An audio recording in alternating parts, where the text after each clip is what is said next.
I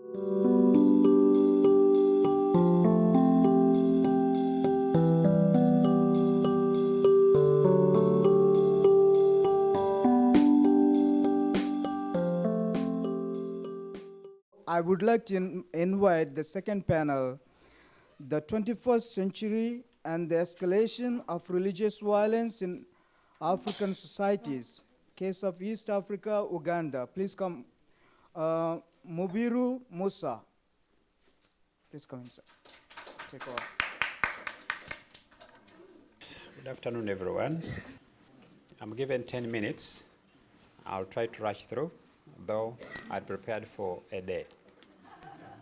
Wow. All right. I think I'll begin from there. Mubiru Musa is my name, like they've said. I'm a student of International Development and Cooperation from Open University in Tanzania, but I'm a citizen of Uganda. I picked interest in this, and I thought we would share, all of us, about the traditional systems in solving conflicts. Fortunately, if you realize the way this discussion is flowing, actually the solutions or the causes of conflicts are almost the same. But what matters is how they come about and how long they last and the impact they do reach to the people within the community. So conflict basically has always been part of human society. When we say this, we can simply acknowledge or remember that conflicts are as old as man himself. Remember the first creature, Adam? The sons and daughters that he had produced had a conflict. This came as a result of marriage. God made it wise that way, that Adam, the first person to be born, had the production of kids was 2-2. And one boy, one girl, and then the other kind of production, one boy, one girl. So they had to swap to have a replication of human beings. But it so happened that one of the daughters was very beautiful compared to the other. So the sons had to conflict. I'm taking the other, and I'm supposed to take this one here. I think conflict is as old as that. That doesn't mean that we're going to deal away with it. We need to live with it, but find solutions on how to crack down some of these effects. Unfortunately, the slides have run away, but I think I'll be telling you where to go. In Reflect Ugandan Society, if you run back to the history of Uganda, our conflicts were basically some kind of situation that happened even before the colonial rule. When colonialism came, I think the conflicts began widening up because of fighting for conflicts. For example, you realize that the issue of sharing property like land also increased the issue of conflicts in people. When it comes to power sharing, especially when Africans were trying to have sense of leadership, that also impacted a lot of conflicts among people. Somebody would wonder, why am I not the leader into this? Why have they selected this person here? Why is this community having enough land than us? So that basically meant that as development erupted in Africa, it caused an increase in conflicts between or among people who ran.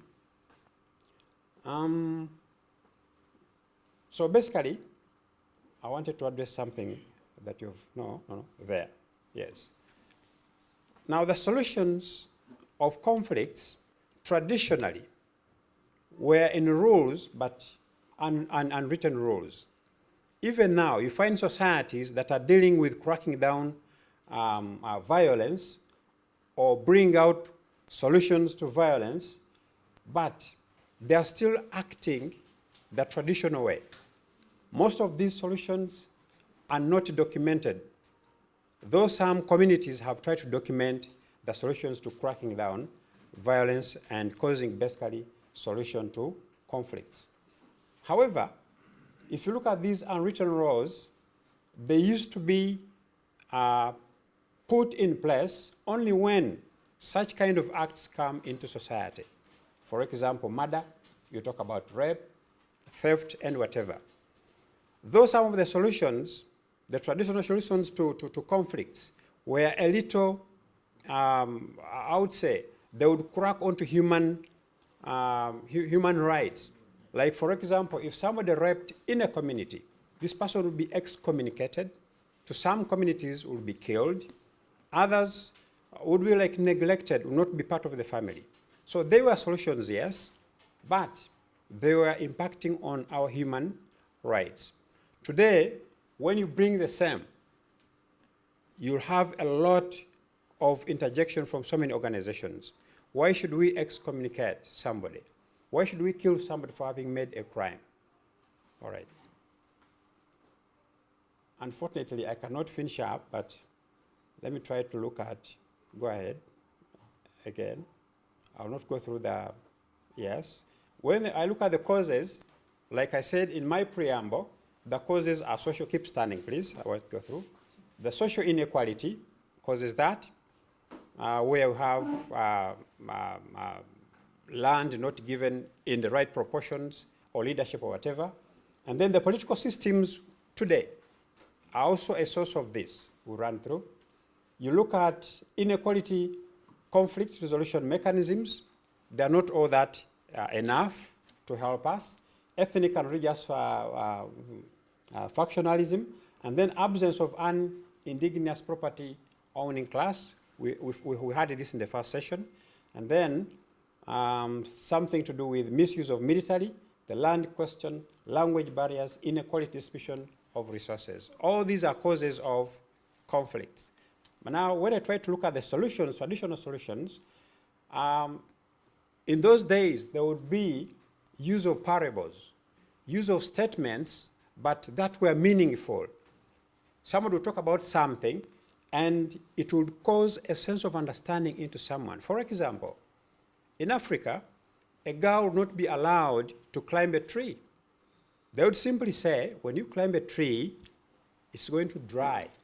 And the next morning or day, we shall not eat, or season, we shall not eat fruits. So there was like, wow, I will not climb because it will dry and won't eat fruits, you know. So, but practically what was in that, the sense of meaning was like, no, a girl must not climb a tree. By the nature of dress, you know, you'd expose yourself into community as you do that. So the parables helped a lot. And then, yeah, the proverbs also. These are statements that are a little said not directly but meaningful into a sense of correcting a mistake in society. Then the use of songs. So the traditional systems basically still have a place into solving conflicts today. How I wish we could reflect back into these kind of methods or solutions to help communities to address issues that would simply solve other than causing any other. As I round up, wow, use of evening fire, there are so many things: mediation, adjudication, reconciliation, negotiation. Now, these are the modern styles that have come today, you know, basically from the West. They have also helped. But how we wish we could merge the traditional systems and the modern systems, we document these things, we go into sensitization, I think it will help to solve conflicts within communities. The 10 minutes are over, and I think next time if I have more, we shall elaborate. Thank you. So sorry about the timing. Thank you so very much, and you did your job very well. Thank you. And I did a research paper on Lenape tribe. I don't know if there is somebody from Lenape tribe. I did a legal research on Lenape tribe from Delaware. So I suggested restorative justice system. Somebody spoke about restorative justice system. So that could be very good method for your situation too. It was applied in South Africa. Yeah. It was applied in New Zealand for other tribes who suffered there, who were killed there. Yes. I would suggest you too for that one. Now this is the time for question hours. Yes. If anyone have, I think there is no time, so there is only time for one question here. Could you please expand on the use of songs and music in the process? Right. You were going through very fast, so Yes. it was the bit that I was very interested into. So if you want to tell us more about that, Yeah. thank you. You're welcome.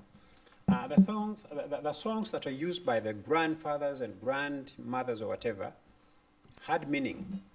Somebody would compose a song in relation to what is going on. You know, they were a little artistic in singing. For example, if somebody had committed a crime somewhere and was punished, in order to keep a sense or the memory of what happened, somebody would compose a song and would keep it. When somebody commits a crime in relation to what happened previously, they would review that moment in a song form. And as young people would listen, definitely would contemplate, yes, if that happened that way, then how could it be today? How can we solve that? So basically, the songs were basically put in place as the format such that they keep in memory, not forget cases, because those cases helped. These are the new cases that erupted during the misbehavior or the conflicts in society. That is how briefly I can put it forward. Yeah. And finally, at the end of the day, it could be entertaining, actually. Somebody would think about that story and said, oh, I'll not commit the same thing. For example, if a girl was sent out and she'd late to come back, you know, and probably was eaten up by a lion or somewhere, that story would be put into a song and would be sung frequently in schools and whatever. And these young ones would say, oh, if Jane laid out, you know, during those days and was eaten up, then I shouldn't go out now. Maybe I'll be eaten up again. Or, I mean, like the other sister of ours, that kind of stuff. Please. Thank you so much for your time. I appreciate it. Let's give him a round of applause.